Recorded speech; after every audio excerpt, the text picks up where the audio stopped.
Thank you, Sam Petroda ji, Mohinder ji, dignitaries on the dais,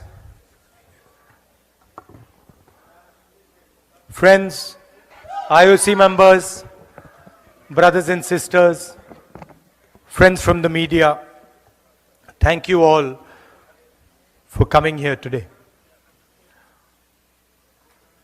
It's been a fantastic visit. It's been fantastic because of the love and affection that the Indian community has shown to us over the last 5 or 6 days.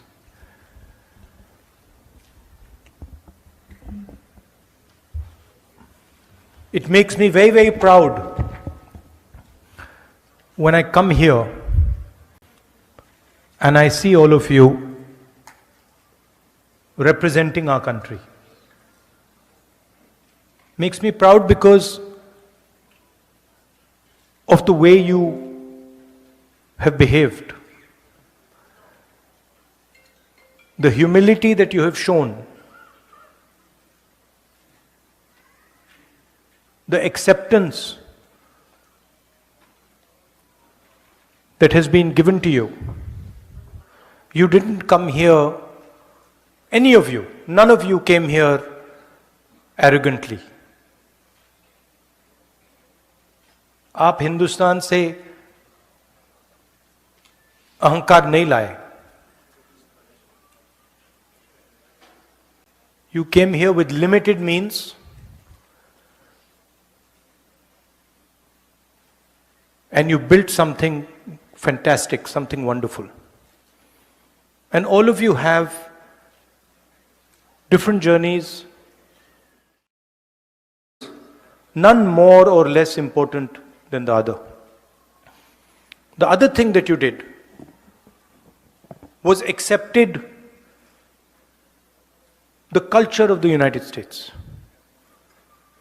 the language of the United States, the history of the United States, the diverse religions of the United States. You did not come here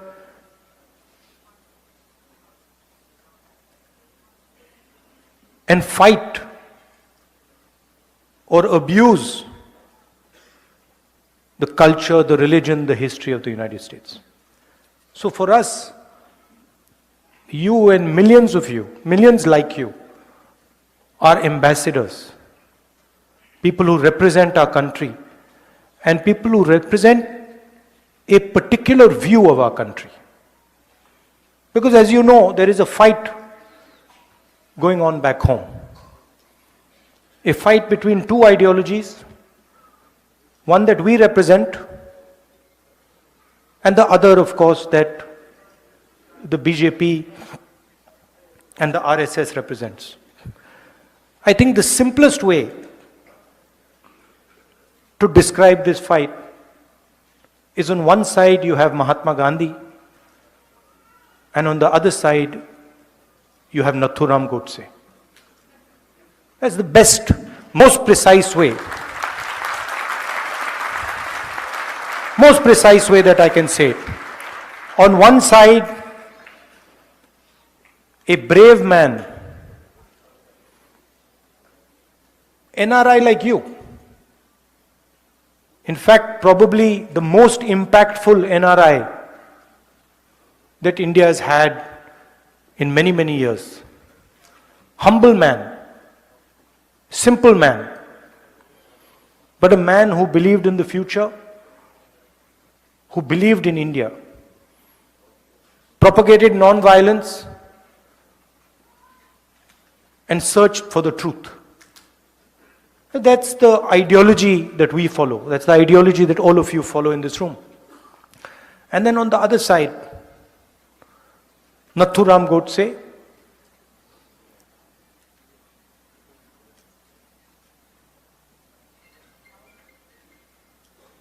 violent, angry, unable to face the reality of his own life. You see, the reason he shot Gandhi was that he could not face his own life. And so he had to take his anger out on somebody. And he chose to take his anger out on the essence, on the man who represented the essence of India. So that is the fight. Gandhiji was forward-looking, modern, open-minded. Godse only spoke of the past. He never spoke of the future, only spoke of the past. He was angry, hateful, and frankly, he was scared. At the heart, he was a coward. Right? And he was unable to deal with his life. On the other hand, Gandhiji faced the biggest force on the planet, a superpower, more powerful than the United States is today. And he faced it because he followed the truth and he was humble. And you're all following in the footsteps of Mahatma Gandhi, Ambedkar ji, Sardar Patel ji, Jawaharlal Nehru.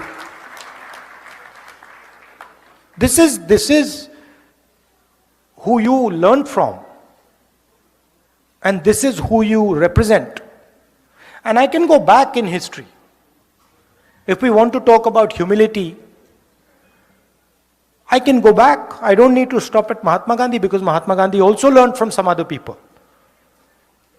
It is not that Mahatma Gandhi ji was the person who invented this. Before Mahatma Gandhi, if there are friends here from Karnataka, there is Basavana. If there are friends here from Kerala, there is Narayana Guru. If there are friends here from Punjab, there is Guru Nanak ji. There is Buddha. There is a list of people. I mentioned Dr. Ambedkar. Jai Bhim. Right?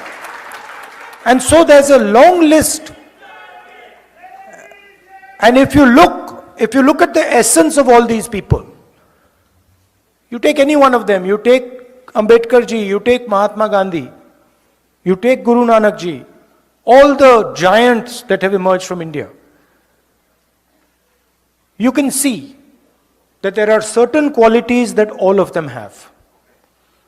First of all, and most important, they search for and represent and fight for the truth.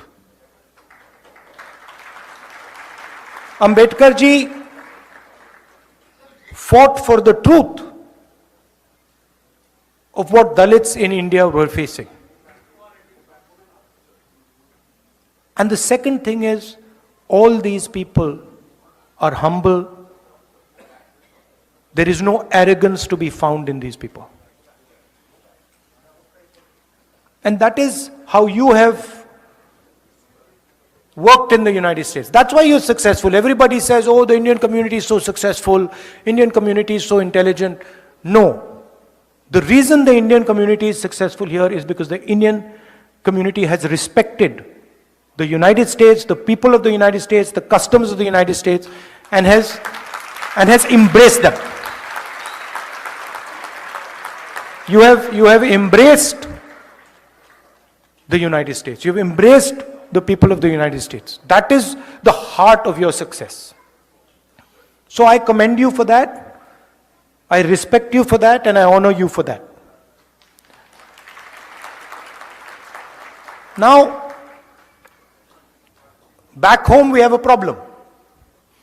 And I will tell you the problem. Simple. BJP and the RSS are incapable of looking at the future.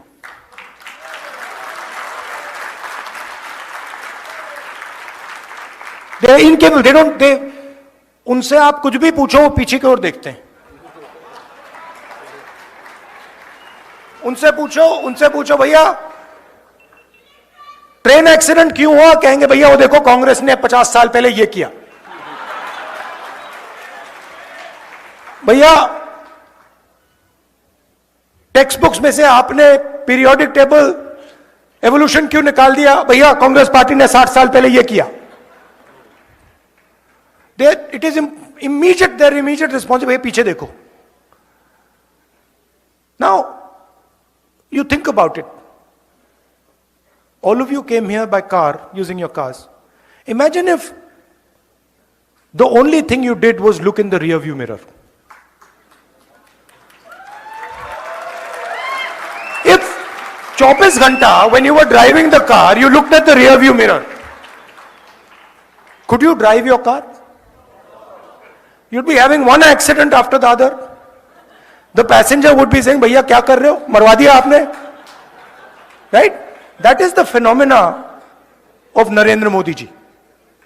He is trying to drive the car, the Indian car, and he only looks in the rear view mirror. And then he does not understand why this car is crashing, not moving forward. And it's the same idea with the BJP, with the RSS, all of them. You listen to them. You listen to their ministers. You listen to the Prime Minister. You will never find them talking about the future. They will only talk about the past.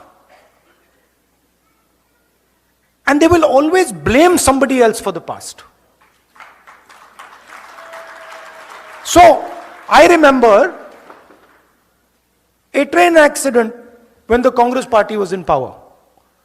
The Congress party did not get up and say, now it is the fault of the British that the train has crashed. No, the Congress minister, I remember, said, it is my responsibility the train has crashed, I am resigning.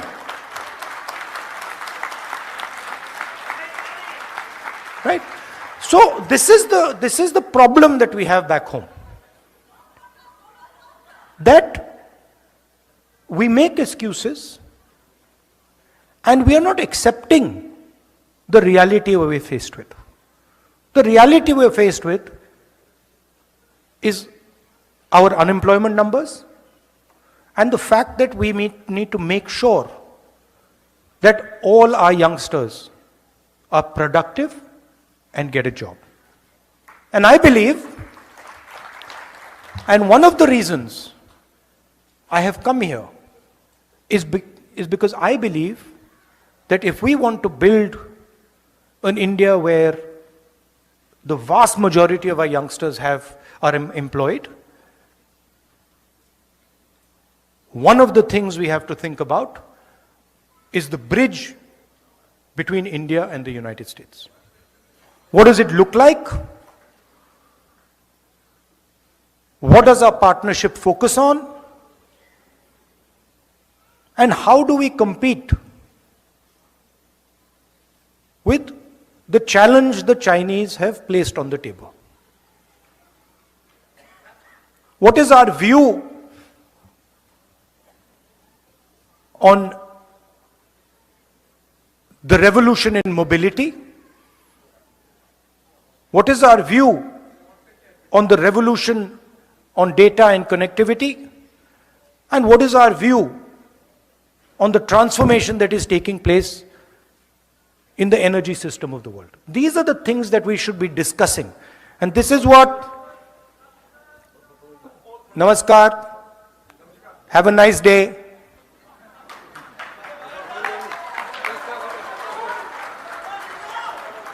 So, नहीं देखिए ना, this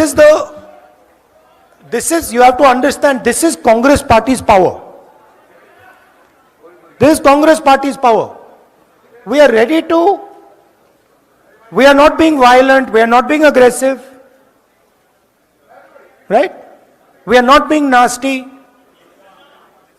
That is our strength. Am I not right? Did we shout at him and say, no? No, we didn't. We will not change our behavior. We will not change our behavior. Because you cannot, the thing is you cannot, please understand, you cannot cut hatred with hatred. It's impossible.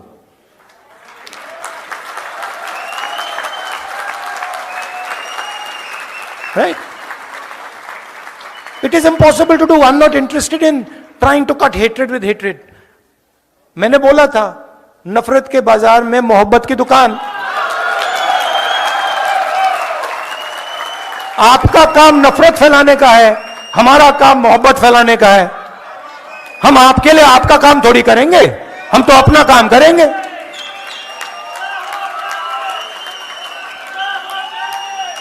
Right?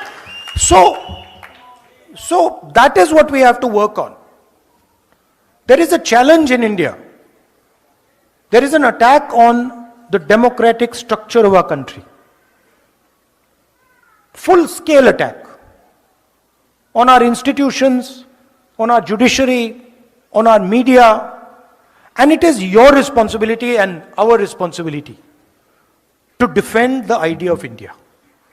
And the idea of India, the central piece of the idea of India, is our constitution and our democracy.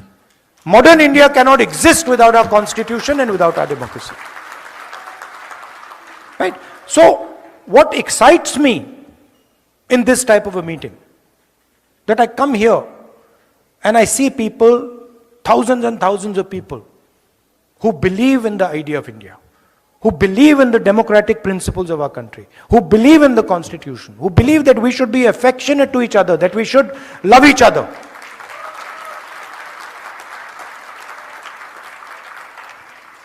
And I must tell you, it gives me tremendous strength when I see you, and I see the way you behave, and I see the way you act.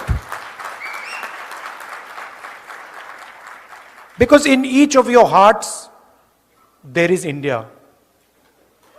आप ले घूमते हो, आप 24 घंटे अपने दिल में हिंदुस्तान को लिए घूमते हो. राइट? एंड वो कौन सा हिंदुस्तान लिए घूमते हो? वो मोहब्बत वाला हिंदुस्तान. एक दूसरे की इज्जत करने वाला, एक दूसरे की मदद करने वाला, गले लगने वाला हिंदुस्तान आप लिए घूमते हो 24 घंटा. मैंने देखा है, इसी ट्रिप पे मैंने देखा, you see a person from another culture, you'll help them immediately. You'll not ask, acha, what religion are you? What community are you from? What are you wearing? No.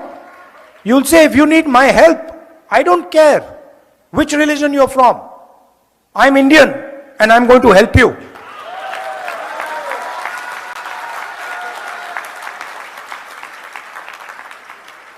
So, to be nasty to people, to be arrogant, to be violent, these are not Indian values. They're simply not Indian values. If they were Indian values, why would we be celebrating Mahatma Gandhi, Guru Nanak, Ambedkar, Basavana, Narayana Guru? Why? Because they represented the values that we appreciate. We celebrate them because we believe in what they said. And so this is a new fashion that has come. That to express Indianness, you have to be hateful. To express Indianness, you have to be abusive. To express Indianness, you have to beat people. No, that's not Indianness. That's something else. And we refuse to accept that as Indian.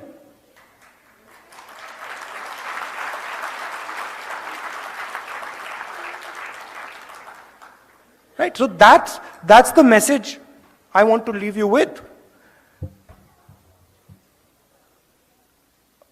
I have one thing, Sam, that I was thinking.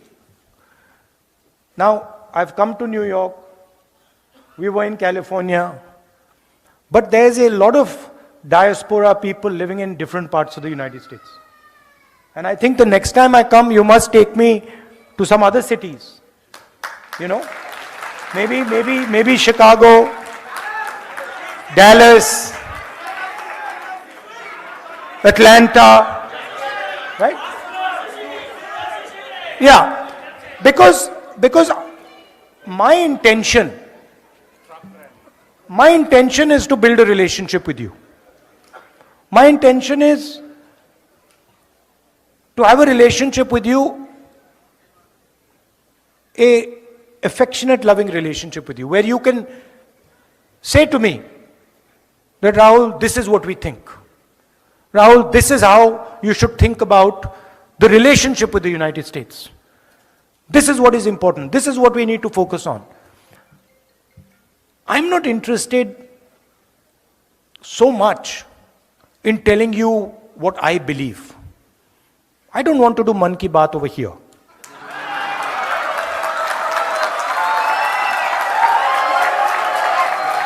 Right? I am interested in आपके मन में क्या है.